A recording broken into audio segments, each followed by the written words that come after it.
সম্মানিত দিন ভাই আল্লাহ সুবহানাহু ওয়া তাআলা তিনি কোরআনুল কারীমের মধ্যে আরো পরিষ্কার করে তুলে ধরলেন। রব্বুল আলামিন ডাকতে বলেন, পৃথিবীর মানুষ তোমরা কি করবে? আল্লাহ রাব্বুল আলামিন কোন কাজ করবে? আল্লাহ তাআলা বলেন, ওয়া আকিমুস সালাতা ওয়া আতুজ যাকাতা ওয়া আতিউর রাসূলা লাআল্লাকুম তুরহামুন। আল্লাহ রাব্বুল আলামিন এই পৃথিবীর মানুষকে ডেকে বললেন, রব্বুল আলামিন আজ থেকে ১,৫০০ বছর পূর্বে আল্লাহ রাব্বুল আলামিন তার নবীকে ঘোষণা করেছেন। আল্লাহ তাআলা তার নবীকে বলছেন, ও নবী আমার, আপনি পৃথিবীর মানুষদেরকে বলে দিলেন, ইয়া আল্লাহ তাআলা বলছেন, আল্লাহ তাআলা তার নবীকে বলছেন, হে নবী, আপনি পৃথিবীর মানুষকে বলে দেবেন, পৃথিবীর মানুষের ১ নম্বর কাজ সেটি হচ্ছে ওয়াকিমুস সালাহ। এই পৃথিবীর মানুষ সেই পৃথিবীর গোলাম, তারা কি করবে? সালাত আদায় করবে। আর ২ নম্বরের কাজ হলো ওয়াতুজ যাকাত। আল্লাহ সুবহানাহু ওয়া তাআলা বললেন যে এই পৃথিবীর মানুষ কি করবে? যাকাত প্রদান করবে। এরপরে ৩ নম্বর কাজ কি? রব্বুল আলামিন আরো পরিষ্কার করে জানিয়ে দিলেন, ওয়াকিমুস সালাতা ওয়া আতুজ যাকাতা ওয়া আতিউর রাসূল লাআল্লাকুম তুরহামুন। আল্লাহ তাআলা বলছেন, ওয়াকিমুস সালাতা ওয়া আতুজ যাকাত। এরপরে রব্বুল আলামিন ৩ নম্বরে যে বললেন, ওয়াকিমুর রাসূল পৃথিবীর মানুষ আনুগত্য করবে আল্লাহ সুবহানাহু ওয়া তাআলা। এরপরে আল্লাহ রাব্বুল আলামিন বলতেছেন, আল্লাহ বলছেন, ও পৃথিবীর গোলাম, তোমরা এই জন্য আল্লাহর আনুগত্য করবে, তোমরা এই জন্য সালাত আদায় করবে, তোমরা এই জন্য জাকাত দিবে, তোমরা এই জন্য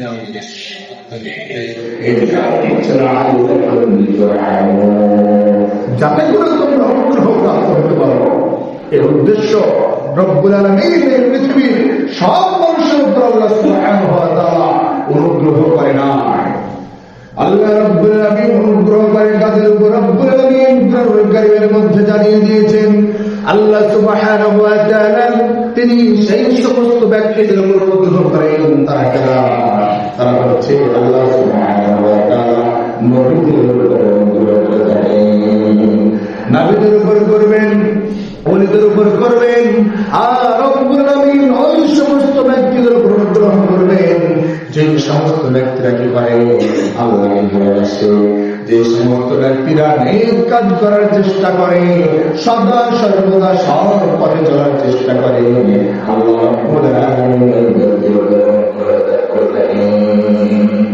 তবে আমরা বুঝতে পারলাম যে আল্লাহ সুবহানাহু ওয়া তাআলা আমাকে যে বললেন, ওয়াকিমুস সালাহ, তোমরা সালাত প্রতিষ্ঠা করবে, ওয়া আতুজ যাকাত, তোমরা যাকাত প্রদান করবে, আতিউর রাসূল। আল্লাহ তাআলা যে আমাদেরকে এইভাবে আদেশ করলেন, এর কারণ কি? এর কারণ হচ্ছে যেন আমরা অনুগ্রহ প্রাপ্ত হব। কারণ ছোট্ট একটু উদাহরণ, আজকে আপনি আমি যদি আমার নেতার কাছে ভালো হতে চাই, তাহলে আমার নেতা যেগুলো কাজগুলো আমাদের করতে হবে। আপনি যদি আপনার নেতার গোলামি না করেন, ও পৃথিবীর মুসলমান, আপনি যদি আপনার নেতার গোলামি না করেন, যদি আপনি আপনার নেতার সামনে গোলামি করেন, আপনার নেতা আপনাকে গ্রহণ করবে না, আপনার উপর দয়া করবে না, আপনার নেতা আপনাকে ভালোবাসবে না। অথচ যেই নেতাকে সারা পৃথিবীর মানুষকে আল্লাহ রাব্বুল আলামিন সৃষ্টি করলেন,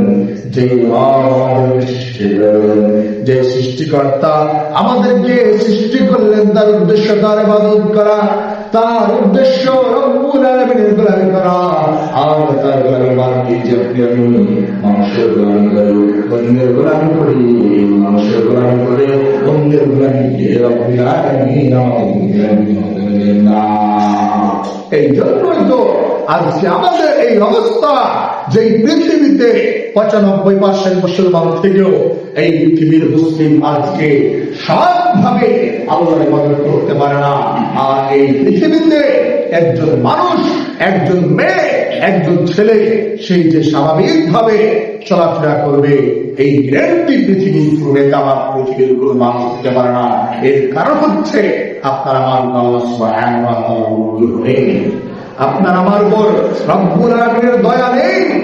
এই জন্যই আল্লাহ সুবহানাহু ওয়া তাআলা আমাদেরকে বলেছেন, যদি তোমরা আমি আল্লাহর সাহায্য চাও, যদি তোমরা আমি আল্লাহকে ভালোবাসো, যদি তোমরা আমি আল্লাহর পথে চলো, তাহলে অবশ্যই অবশ্যই আমি আল্লাহ সুবহানাহু ওয়া তাআলা তোমাদের উপর করবে। সম্মানিত দিনী ভাই আমার মুসলিম বিন্দু, রব্বুল আলামিনের অনুগ্রহ পেতে হবে। এই পৃথিবীতে কাল কিয়ামতের মাঠে আল্লাহ রব্বুল আলামিনের রহমত ছাড়া, আল্লাহ রব্বুল আলামিনের দয়া ছাড়া কি জান্নাতে যেতে পারবে না। কাল কিয়ামতের মাঠে একজন ব্যক্তি রব্বুল আলামিনকে বলবে, আল্লাহ আমি 500 বছর ধরে নাম করেছি, এমনকি আমার গোলামের জন্য, এমনকি তোমার যে আমি ইবাদত করব, এই জায়গাতে আমার ঘাটতি হবে। মানুষের সাথে কথাবার্তা এই জন্য মায়ের মধ্যে চলে গেল। এরপরে সেই জায়গাতে একেবারে নিরিবিলি ভাবে আমি হেরো আমাকে তোমার ইবাদত করেছি, এই জন্য আমি চাইলে আল্লাহ আমি আমার ইবাদত দিয়ে জান্নাতে যাব। এরপরে আমি কি করলাম, এইভাবে অনেক লম্বা ঘটনা। ওই ব্যক্তি শেষ পর্যন্ত রব্বুল আলামিন ওই ব্যক্তি কি করবে, ওই ব্যক্তিকে সে আল্লাহ সুবহানাহু ওয়া তাআলা তার রহমত এবং ওই ব্যক্তির পাল্লা করে দেওয়া, ওই ব্যক্তি জান্নাতে যেতে পারবে না। 500 বছর ইবাদত করার পরও ওই ব্যক্তি জান্নাতে যেতে পারে নাই, তাহলে আপনি আমি আজকে এই 50 থেকে 60-70 বছর বয়স পেয়ে আজকে আপনি আমি এর ভিতরে যুবক বয়সে হারাম পন্থায় চলাফেরা করে, বোনের জমি মেরে, ভাইয়ের জমি অন্যায় ভাবে দখল করে, পৃথিবীতে আরো যত শাস্তি রয়েছে সবগুলো আপনি করেছেন। এই উপরে আপনি জান্নাতের আশা করছেন, আর আপনি বিশ্বনবীকে নেতা, আমি এমন ব্যক্তি নেতা আমার আছেন যেই নেতা আপনাকে কোনদিন সিরাতাল মুস্তাকিমের পথ দেখাতে পারবে না। সম্মানিত দিনী ভাই, কাল কিয়ামতের মাঠে রব্বুল আলামিন এমন রাগান্বিত আওয়াজ দেবেন, রব্বুল আলামিন বলবেন, লিমানিল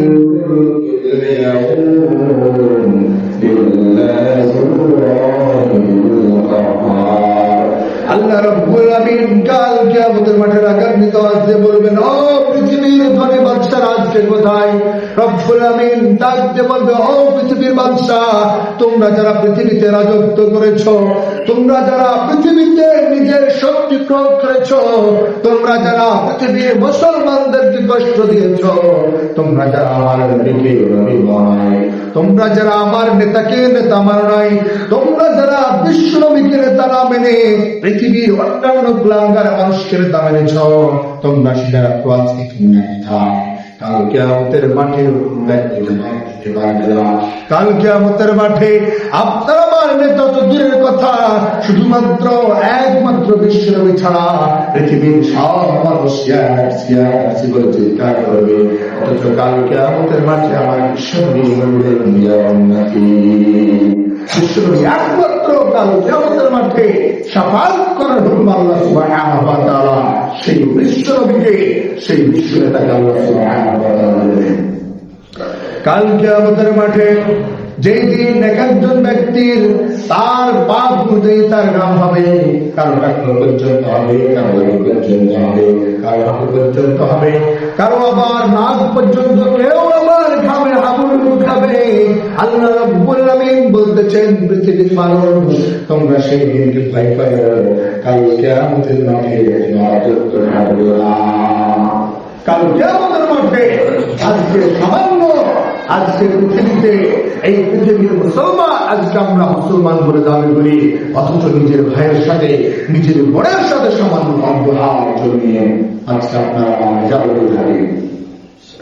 অথচ বিশ্বনবী বললেন, কালকে আমাদের মাঠে এই পৃথিবীর জমিনে যেই ব্যক্তি অর্ধ হাত জমি অন্য ব্যক্তির কাছে জোর করে দখল করে নেবে, আমাদের বিশ্বনবী বলছেন, কালকে আমাদের ময়দানে এই ব্যক্তির ঘাড়ের উপর 60টি জমিন চাপিয়ে দেওয়া হবে।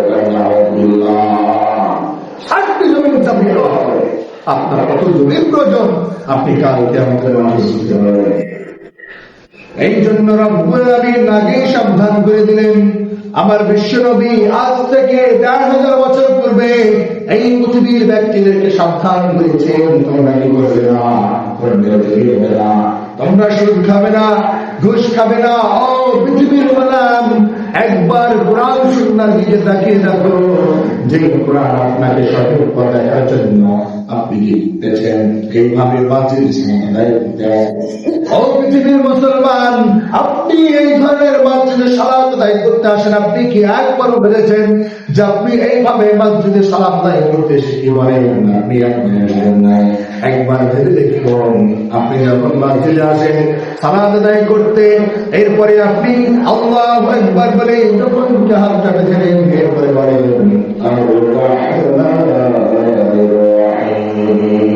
আপনি আল্লাহকে ডাকেন, আপনি বলতে থাকেন এইভাবে বুকে হাত বেঁধে বলেন মালিক ইয়াউমিদ্দিন, হে আপনি বিচার দিবেন। আপনি যদি আল্লাহকে বিশ্বাস না করেন, আপনি কেন মসজিদে আসলেন? অথচ আপনি মসজিদে এসে আল্লাহকে ডেকে বলে রব্বুল আলামিন মালিক ইয়াউমিদ্দিন, হে রব আপনি বিচার দিনের মালিক, এইভাবে আপনি এই মসজিদে এসে সাক্ষী দিচ্ছেন। এরপরে বলে ইয়াকা না'বুদু, হে রব আমরা ইবাদত করি আল্লাহ। আপনি যে আল্লাহকে বললেন ইয়াকা না'বুদু, হে রব আমি আপনার ইবাদত করি, ওয়া ইয়াকা নাস্তাঈন, রব্বুল আলামিন আমরা তোমার কাছে সাহায্য প্রার্থনা করি। ও গোলাম, আপনি এই মসজিদে এসে আল্লাহর গোলাম বলে আল্লাহকে সাক্ষী রেখে যখন আপনি রব্বুল আলামিনের সামনে সিজদায় পড়ে যান, আপনি আল্লাহ রব্বুল আলামিনকে ডাকতে থাকেন। ও পৃথিবীর যুবক ভাইরা আমার, ও পৃথিবীর মুসলমান, একবার ভেবে দেখো, আপনি যে এইভাবে মসজিদে এসে আল্লাহকে বিচার দিনের মালিক বলে উল্লেখ করলেন, ইয়াকা না'বুদু তোমার ইবাদত করি, ওয়া ইয়াকা নাস্তাঈন রব্বুল আলামিন আমরা তোমার কাছে সাহায্য প্রার্থনা করি, এইভাবে আপনি রব্বুল আলামিনকে ডাকতে থাকেন। শুধু তাই নয় মুসলমান, এরপরে আপনি আল্লাহকে বলেন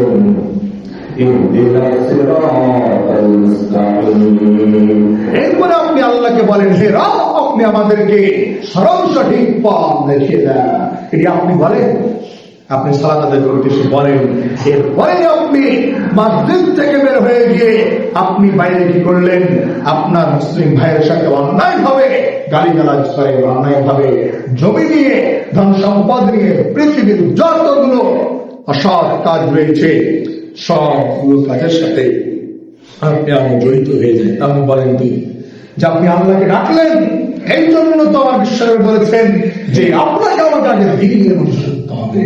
আপনার মাঝে যদি প্রাণ থাকতো, আপনি যদি জানতেন যে আপনি সিজদাতে গিয়ে আল্লাহকে কি করবেন, আপনি যদি জানতেন যে আমি মসজিদে ঢুকলাম, বুকে হাত বাঁধলাম, আল্লাহর প্রশংসা করলাম, এরপরে আল্লাহকে বিচার দিনের মালিক বলে মেনে নিলাম, এরপরে আমরা আল্লাহর ইবাদত করি, এই কথা আল্লাহকে জানালাম, আমরা আল্লাহর কাছে সাহায্য চাই, এই কথা আমরা আল্লাহকে জানালাম। এরপরে আমরা কি করলাম? আল্লাহকে বললাম ইহদিনাস সিরাতাল মুস্তাকিম, আমরা আল্লাহর কাছে সঠিক পথ চাইলাম। রব্বুল আলামিন তো আপনার আমার মাঝে সঠিক পথ দেখিয়ে দিয়েছেন, যাও সঠিক পথে যাও। কিন্তু আজকে আপনারা চাই না, সঠিক পথ ভালো লাগে না, সিরাতাল মুস্তাকিমের পথ ভালো লাগে না, শুধু ভালো লাগে শয়তানের পথ, যেখানে শয়তানের কাজ চলবে, যেখানে শয়তানের পথ চলবে। আজকেও যদি এই সমস্ত জুমার মসজিদে যদি একজন জঘন্য মহিলা এসে যদি ডান্স করে, আজকে এই সমস্ত মসজিদে অসৎ কাজের জন্য আপনি এখন যদি একটি স্টেজ তৈরি করেন, আবার সেই জায়গাতে জালসা না করে যাত্রা করবেন, আপনার টাকা পয়সার অভাব হবে না। এই পৃথিবীর যুবক ভাইরা টাকা দিয়ে আপনাকে ভরিয়ে দেবে, অথচ একটি মাঠ করেন, তেল মাখাইবেন, শেষ হবে না। আপনি যতই বলেন আর ইমান থাকলে না তার ভিতর বলবে, ইমান থাকলে না তার ইমান বাড়বে, ইমানই তো নেই আবার কি করবে? তার মাঝে আমাদের মাঝে অসৎ কাজ ঢুকে যেমন সাবান দিয়ে যেমন কয়লা ধুলে কয়লার মহিলা যেমন যাবে না, পৃথিবীতে এমন মানুষ রয়েছে, এদের ভিতরে আপনি যতই কোরআন সুন্নাহর কথা বলেন, এদের সামনে আপনি যতই পরিষ্কার হাদিস তুলে ধরেন, এদের সামনে আপনি যে কোরআনের যে আয়াত তুলে ধরেন, এদের ঈমান, এদের ভিতর পরিবর্তন হবে না। এরাই হচ্ছে মুসলিম। এরা আবার নিজেকে কি বলে দাবি করে? মুসলিম বলে দাবি করে। এই পৃথিবীর মুসলিমদেরকে এখন লড়াই করতে হবে, লড়াই। যার এক পক্ষে থাকবে কুফর, আর এক পক্ষে থাকবে ঈমান, এক পক্ষে থাকবে সৎ, আর এক পক্ষে থাকবে অসৎ।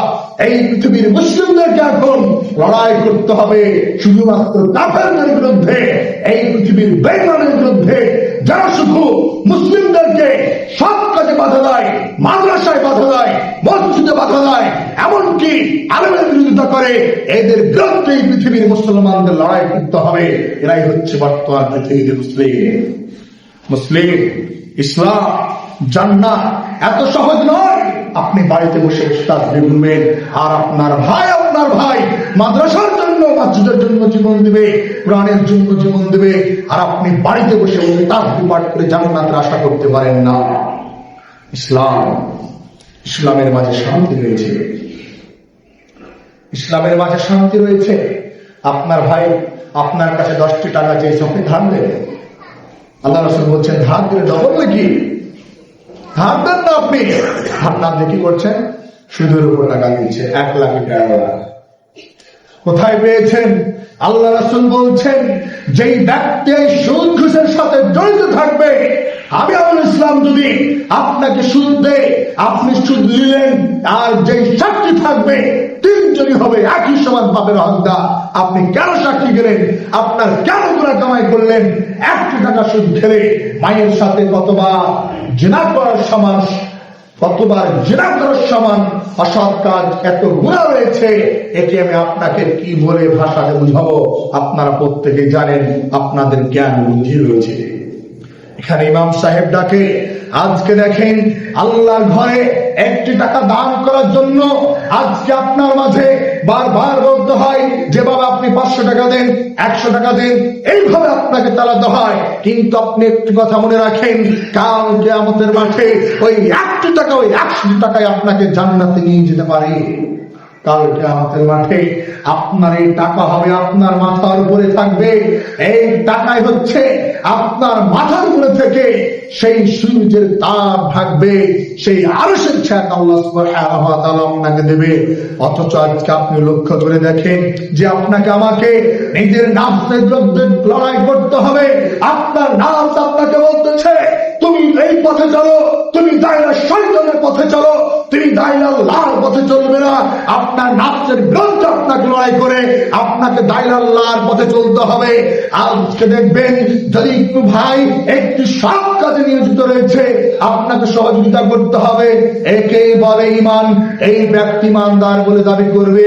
আমরা আজ পৃথিবীতে সেই সমস্ত ব্যক্তিদেরকে জানিয়ে দেই, এই পূর্বে যা হয়েছে, আল্লাহ রাসূল কোনদিন কোন বাতিলপন্থীর সামনে মাথা নত করে নাই, কোরআন পৃথিবীতে কোন মুনাফিকের সামনে মাথা নত করে নাই। এই পৃথিবীর কোন আলেম করবে না, এই পৃথিবীর কোন সৎ ব্যক্তি করবে না, এই পৃথিবীর কোন মুমিন ব্যক্তি কোন মুনাফিকের সামনে মাথা নত করবে না। এরাই হচ্ছে পৃথিবীর মুমিন, এরাই হচ্ছে সৎ ব্যক্তি। হয়তো আজকে আমার কথা শুনে অনেকে খারাপ লাগবে, কিন্তু আল্লাহ তাআলা বলছেন যাতুহুম ঈমান। আল্লাহ বলছেন কোরআন শুনলে, কোরআনের ব্যাখ্যা, কোরআনের তাফসীর শুনলে যারা মুমিন তার ঈমান বৃদ্ধি পাবে। আর আজকে যদি আপনার সামনে এভাবে কথা বলে যদি আপনার ঈমান জাগ্রত না হয়, আপনি আজ থেকে জানবেন আপনার কোনো ঈমানই নেই, আপনার ঈমান নেই। এই জন্য আপনার ভেতরে আপনার রক্ত গরম হচ্ছে না। আজকে মুসলিমদের বিরুদ্ধে কথা বলছে, আল্লাহ রাসূলের বিরুদ্ধে কথা বলছে, কোরআন সুন্নাহর বিরুদ্ধে কথা বলছে। এইগুলো জেনেও যদি আপনি বসে থাকবেন, আপনার মাঝে ঈমান নেই, আপনার ঈমানের দুর্বলতা রয়েছে। সম্মানিত দ্বীনী ভাই ও মসজিদের মুসল্লিবৃন্দ, আপনাকে আমাকে আল্লাহকে ভয় করতে হবে, সঠিক পথে চলতে হবে। সময় শেষ হয়ে গিয়েছে।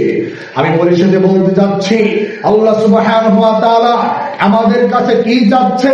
ছোট্ট একটু উদাহরণ।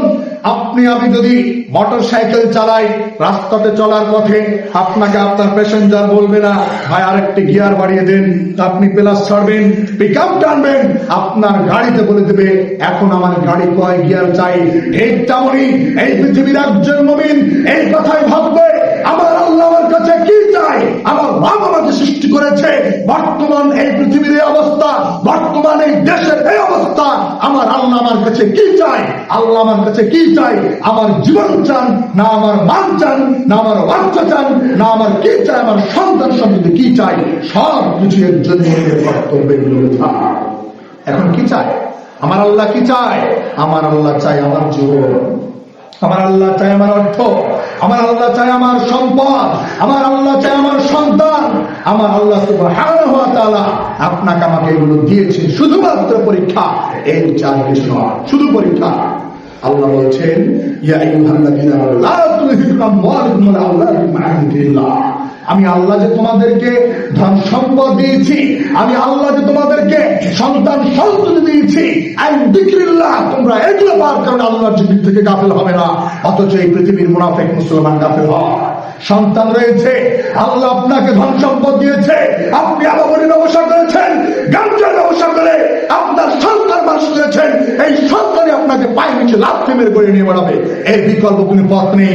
এটি আমার কথা নাই, আল্লাহ রাসূল বলেছেন আপনি যদি একটি কাঁঠাল গাছ লাগান, সেই গাছ থেকে আপনি যেমন করে আপেলের আশা করতে পারেন না, ঠিক তেমনি আপনি হারাম খেয়ে আপনি হারাম সন্তান জন্ম দিয়ে ওই সন্তান আপনাকে গালি দিয়েছে, আর আপনি গ্রামবাসীকে বলে বেড়াচ্ছেন আমার ছেলে ভালো হচ্ছে না, কেন ভালো হচ্ছে না, আপনাকে আমাকে আগেই সৎ হতে হবে, আপনার ছেলেকে হালাল দিয়ে ভক্ষণ করতে হবে। আল্লাহ রাসূল বলেছেন, আল্লাহ রাসূল বলতেছেন ইয়া কাবুল উযরা ইন্নাহু লা ইয়াদখুলুল জান্নাতা লাহমুন, আবার নবী বলছেন হে কাবুল উযরা, সেই মাংস কখনো জান্নাতে প্রবেশ করবে না যেই মাংস হারাম সম্পদ দ্বারা গঠিত হয়েছে। মুসলিম কোথায় রয়েছেন, এখনো কোন পথে রয়েছেন? হারাম সম্পদ যা খেয়েছেন, আপনার বরবানের জমি খেয়েছেন ফেরত দিবেন, ভাইয়ের জমি খেয়েছেন ফেরত দিবেন, আপনার গ্রামের গরিব মিসকিনের জমি খেয়েছেন ফেরত দিবেন, টাকা খেয়েছেন ফেরত দিবেন। এছাড়া আল্লাহ তাআলা আপনাকে কাল কিয়ামতের মাঠে ক্ষমা করবেন না। কি ভেবেছেন তাহাজ্জুদ পড়ে জান্নাত কিনবেন? অসম্ভব, কোশ্চিন কালেও সম্ভব নেই। একজন গরিবকে থাপ্পড় মেরেছেন, চড় মেরেছেন, যান তার কাছ থেকে ক্ষমা চান, এই বিকল্প কোন পথ নেই।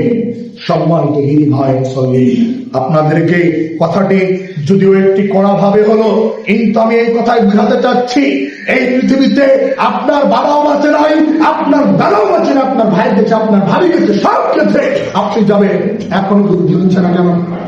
এখনো সৎ পথে আসেন না কেন? কোথায় রয়েছেন, কোন পথে রয়েছেন? আপনাকে ফিরে আসতে হবে।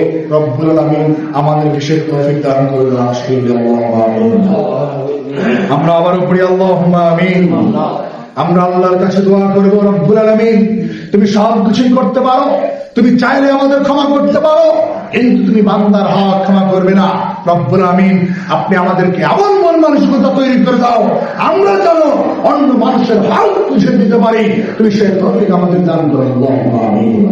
আমরা আবারও পড়ি আল্লাহুম্মা আমিন।